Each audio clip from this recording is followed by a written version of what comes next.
Hi everyone. Today I wanted to talk about the recent developments which have come out in the last 24 hours regarding the caravan full of explosives that were found in the outer suburbs of Sydney in January earlier this year. As predicted by many people on Twitter and Telegram, including myself, the whole thing was fake. Now, I want to talk about the underlying agenda behind this, who benefits from it, where we go from here, and the implications of anti-Semitism being used as a political weapon against the Australian public. But for clarification, I really need to re-emphasise the fact that this whole so-called terrorism event was a complete fraud, and the whole thing was staged. And don't take my word for it, the Australian Federal Police have said as much publicly, as reported by in the BBC, the ABC, The Guardian, Channel 9, and plenty of other news websites as well. Like The Noticer, for an example, who I very happily write for from time to time as a contributor, and it's worth pointing out that The Noticer has been calling out this hoax for months now, long before the Australian Federal Police finished their investigation just recently. It's also worth pointing out that the entire investigation was top secret, and no meaningful information was allowed to be released to the public prior to the investigation being concluded. Which is very strange if you ask me, but that's why this topic is back in the news today. It's too bad so sad for Australians though, who had to have draconian legislation put in place designed to attack our God-given right to free speech or to have a political opinion about anything. And if you can hear my neighbour's dog barking, I'm sorry for that, we're just going to have to roll with the punches. Now, you can refer to those legacy news media articles, if you like, for clarification, like the BBC, Channel 9, The Guardian, etc. If you like your news watered down, which has been edited by those who seek to persecute you and silence you, but I just want to read a few lines from the Noticer who reported on these developments, for context, for the sake of this video. Then I want to show you some things that I found very interesting and quite concerning. And if you are skeptical about the Noticer, everything in all of their articles is linked and refers to primary citations or other news reports on the topic. So this particular article came out late last night. Quote, "An explosive-laden caravan found in Sydney was a fake anti-Semitic terror plot concocted by criminals and never an actual threat, police have confirmed. The discovery of a caravan in Dural, which also contained Jewish addresses and a note saying, 'Fuck the Jews,' but no detonator, was described by Premier Chris Minns as terrorism and a potentially mass casualty event, as soon as the investigation was made public in late January.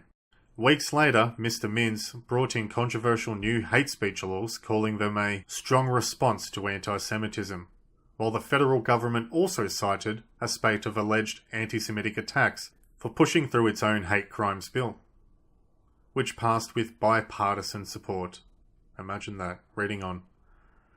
But on Monday, the Australian Federal Police revealed that, almost immediately, experienced investigators within the Joint Counter-Terrorism team believed that the caravan was part of a fabricated terrorism plot, essentially a criminal con job.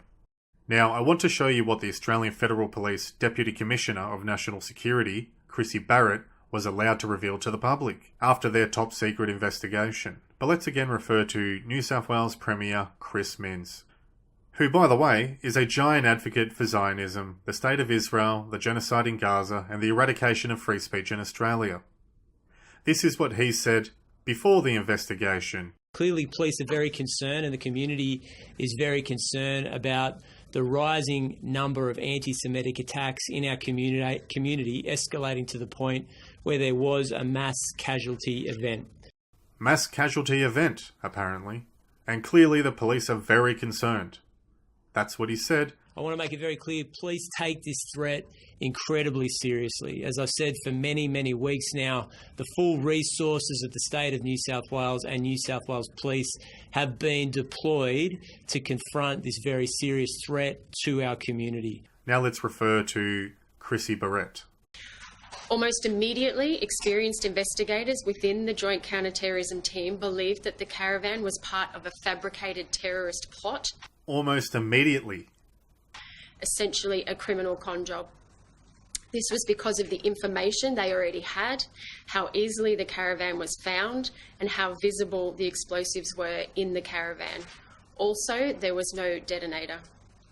Today, I can reveal that the caravan was never going to cause a mass casualty event, but instead was concocted by criminals who wanted to cause fear for personal benefit. What personal benefit would criminals have? I mean, obviously there's a certain group of people that benefit from the amplification of anti-Semitism and all of that sort of stuff. The legislation changes. We'll get back on that soon.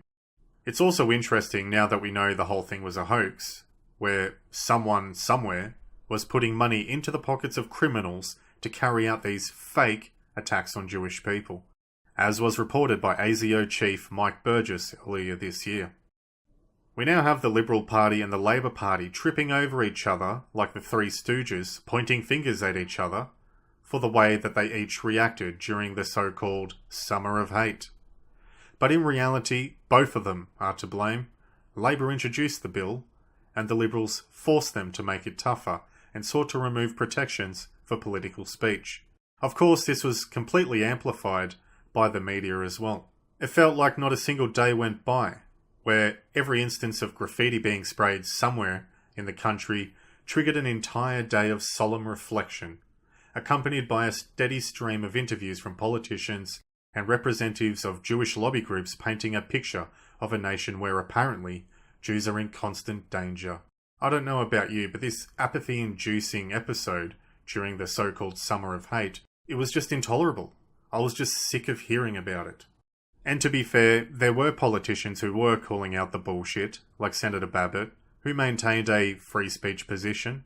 Also, Libertarian MP John Ruddick criticised the rapid legislation response, suggesting that the public was manipulated to accept restrictions on free speech. Former Liberal MP Craig Kelly echoed this sentiment, questioning the necessity of hate speech laws enacted under false pretenses. Before Australia knew that it was a fabricated terrorism plot, before the public realised this was all about stripping away their rights, many people, including myself, were calling it out and warning the public about it. In fact, back in January the 13th, I wrote an article warning about the weaponization of anti-Semitism in Australia and how it is used as a political tool to indoctrinate people, silence people, stifle criticism of Israel, influence Australian foreign policy, or further specific legislative changes. And this wasn't just my opinion alone. Even Jewish people were saying as much.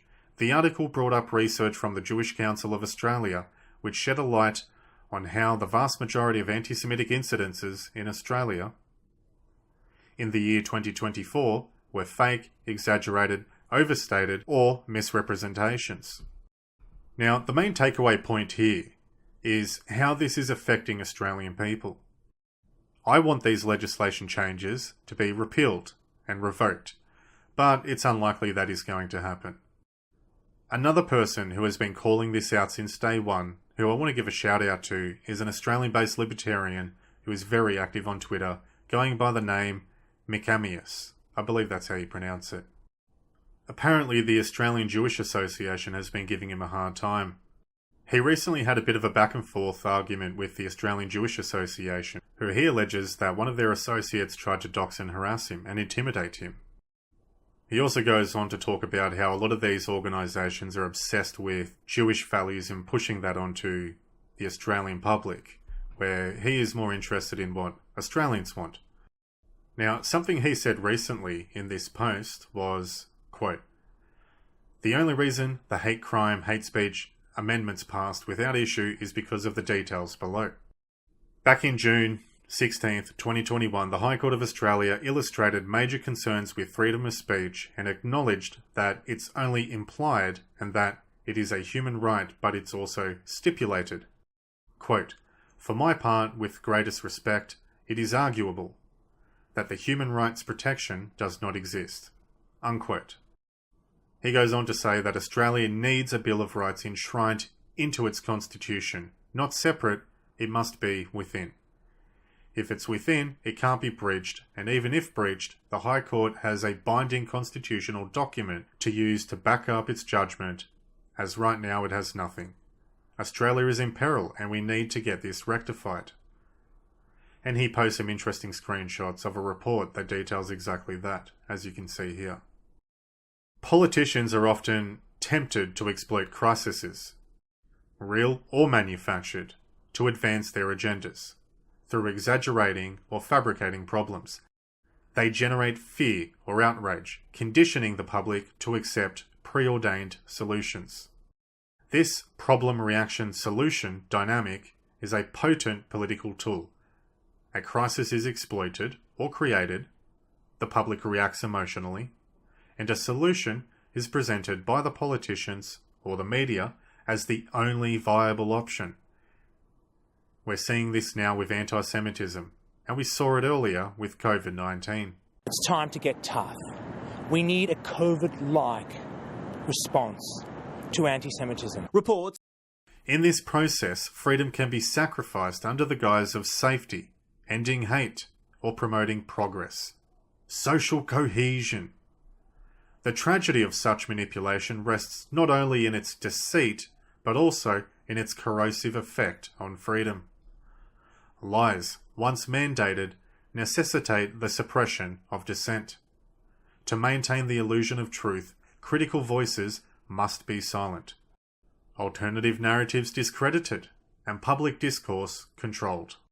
That is why we're being silenced. That is why we're being censored. And that is why they create new legislation changes every single day. Now, this isn't something that is exclusive to Australia either. Scholars and activists have noted that charges of anti-Semitism are sometimes used to suppress legitimate criticism of Israel's policies. Norman Finkelstein, in his book Beyond Chutzpah, argues that organisations like the ADL have, since the 1970s, exploited historical Jewish suffering to shield Israel from critique. Now, there does exist criticism of Jewish people and the state of Israel in Australia, but it's not without reason, let's be real. I could post a 50-minute collage of news articles here where anti-Semitic events were proven to be hoaxes, but for the sake of time I will spare you. But what I do want to say is, and I need to be careful here, none of this is about anti-Semitism. None of this is about Nazism. It has nothing to do with racial prejudice or ignorance. It has nothing to do with a lack of Holocaust education. It has nothing to do with hatred of Jewish people. Let me give you an example. There is almost as many Scandinavian people in Australia. There are almost as many Japanese people in Australia as there are Jews in Australia. The numbers are not too much different. Now, why is there no rampant levels of criticism on Scandinavian people in Australia? Why is there no extreme level of criticism of Scandinavian foreign policy, or how they treat their geographic neighbours? I mean, sure, Scandinavians aren't bombing people, but the point remains. How many Scandinavian lobby groups are there in Australia? How many of them are backed by a billion-dollar lobby group or corporations which salivate at the opportunity to eliminate free speech, change laws, influence politics, or change the school curriculum? Now, ask all of those questions about the Japanese people living in Australia. It's the same answer. In large, certain groups are more compatible with our country. It's just the way it is. And some of the time, people come to Australia escaping persecution, poverty, war, or whatever it is. And sometimes when they get here, they try to bring that stuff with them. And Australians are not the problem. We are on the brink of the total collapse of our freedoms here in Australia. It needs to be addressed, it needs to be changed, and someone needs to say something about it. And on that note, thanks for watching. If you enjoyed the video, give it a thumbs up, share it around on social media, all of that really helps. Check the description below for sources, link below to our Telegram group, all of that sort of stuff. Until next time, peace.